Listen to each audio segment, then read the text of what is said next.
Hello student, in this video we are going to discuss about recapitulation theory, also biogenetic law and also the phrase ontogeny recapitulates phylogeny. So students, हम लोग इस concept को study कर रहे हैं evidences from embryology में, और आप जानते हैं कि एम्ब्रियोलॉजी में जो हम एविडेंसेस देते हैं उसी से रिलेटेड है ये थ्योरी, रिकैपिटुलेशन थ्योरी और बायोजेनेटिक लॉ। तो सबसे पहले ये समझते हैं कि ये लॉ दिया किसने या फिर ये थ्योरी दी किसने। सो ये थ्योरी दी गई थी अर्नेस्ट हैकल के थ्रू। उन्होंने ही पोस्टुलेट किया था रिकैपिटुलेशन थ्योरी को, और रिकैपिटुलेशन थ्योरी में ही इन्होंने एक फ्रेज बताया जिसे हम ऑन्टोजेनी रिकैपिटुलेट फाइलोजेनी बोलते हैं। तो सबसे पहले हम लोग ये समझते हैं कि ऑन्टोजेनी रिकैपिटुलेट फाइलोजेनी का मीनिंग क्या होता है।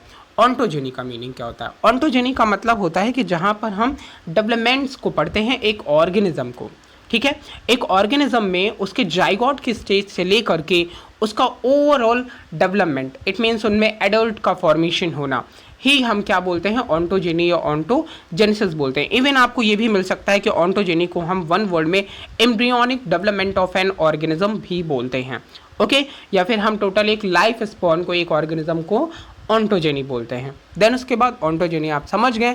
रिकैपिटुलेट्स का मतलब क्या होता है? इसका मतलब होता है रिपीट होना, ठीक है। री का मतलब ही मैं बताता हूँ कि अगर आपको कहीं पर री वर्ड दिखता है तो इसका मतलब ही आप क्या समझ जाएंगे, अगेन, ठीक है। जैसे रीकैप, हम लोग कोई डेली शो देखते हैं तो उसमें रीकैप आता है। रीकैप का मतलब जो आपने प्रीवियस डे देखा है उसका एक छोटा सा ग्लिम्पसेस है, उसकी एक छोटी सी झलक है, ठीक है। तो रिकैपिटुलेट का मतलब क्या हो गया, रीकैप हो गया, या फिर आप इसे क्या बोलेंगे, अगेन बोलेंगे या रिपीट बोलेंगे। तो आप रिकैपिटुलेट का मीनिंग भी समझ गए। फाइलोजेनी वर्ड का मतलब क्या होता है? फाइलोजेनी वर्ड्स को अगर मैं एक वर्ड्स में बताऊं तो मैं इसे बोलूँगा evolutionary history of the race. हम किसी स्पीसीज या किसी ग्रुप के ऑर्गेनिज्म की एवोल्यूशनरी हिस्ट्री की बात करें, ठीक है। So the history of the evolution of a species और ग्रुप को ही हम क्या बोलते हैं, फाइलोजेनी बोलते हैं। तो ऑन्टोजेनी रिकैपिटुलेट फाइलोजेनी वर्ड का मीनिंग क्या हो गया कि ऑन्टोजेनी मतलब कि जो भी डेवलपमेंट है एक ऑर्गेनिज्म का वो रिपीट होता है, उसके एंसेस्टर्स में रिपीट है, ठीक है, या फिर उसके एंसेस्टर्स की जो भी स्टेजेस हैं वो एक ऑर्गेनिज्म में उसके एम्ब्रियोलॉजिकल स्टेजेस से लेकर के एडल्ट फॉर्मेशन होने तक वो उसे रिपीट करता है। अब मैं इस थ्योरी को आपको वन वर्ड्स में डिफाइन करने वाला हूँ कि आखिर रिकैपिटुलेशन थ्योरी का मतलब होता क्या है। तो इसका सिंपल सा मीन है, embryos in their development repeat the evolutionary history of their ancestor in an abbreviated form। मतलब जो एक एम्ब्रियो है वो अपनी डेवलपमेंट्स की प्रोसेस में रिपीट करता है एवोल्यूशनरी हिस्ट्री को अपने एंसेस्टर्स की। क्लियर? जैसे हम ये बोलते हैं कि जो ह्यूमन बींग्स है, ह्यूमन बींग क्या करते हैं, जब अपनी एम्ब्रियोनल स्टेजेस में वो अपने एंसेस्टर जिनसे वो फॉर्म हुआ है, मतलब पाइसेस के ग्रुप में, फिशेज, जैसे कि हम ये बोले एम्फीबियंस, जैसे हम ये बोलें कि रेप्टाइल्स, इनकी स्टेजेस को वो फिर से रिपीट करता है।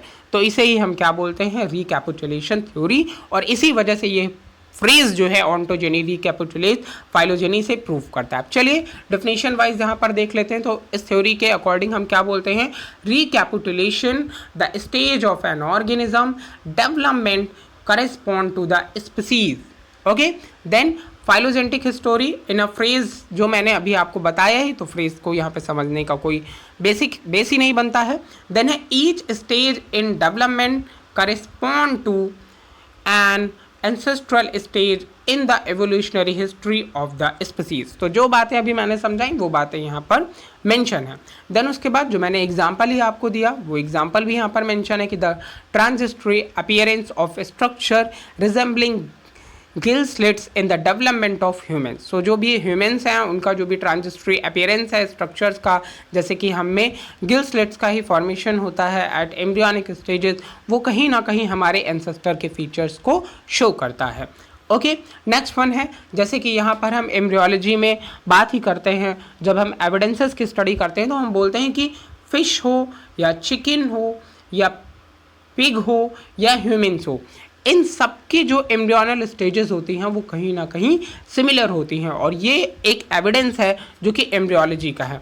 उसके अलावा मैं यहाँ पर आपसे एक चीज़ और शेयर करना चाहता हूँ कि कहीं कहीं पे आपको ये चीज़ें मिल जाएंगी कि डी बेयर नाम के जो साइंटिस्ट हैं वो भी रिलेटेड हैं इस थ्योरी से, और उन्होंने भी सजेस्टेड किए थे कुछ थिंग्स को, जैसे कि उन्होंने बताया कि जो भी ऑर्गेनिज्म है, जो ऑर्गन्स अचीव करता है, वो कॉम्प्लेक्सिटी फॉर्म सिंपलर से, इट मीन्स कि पहले सिंपल स्ट्रक्चर उनमें फॉर्म होते हैं एंड देन उसके बाद उसमें कॉम्प्लेक्स स्ट्रक्चर फॉर्म होते हैं।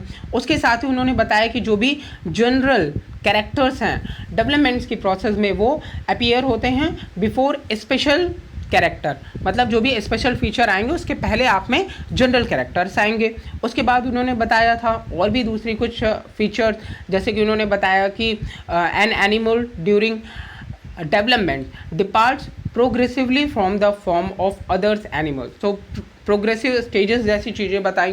तो ये कॉन्सेप्ट मतलब रिकैपिटुलेशन थ्योरी से ही रिलेटेड थे हमारे डी बेयर साइंटिस्ट भी। तो होपफुली आपको ये रिकैपिटुलेशन थ्योरी बहुत अच्छे से समझ में आ गई होगी और साथ में बायोजेनेटिक लॉ भी।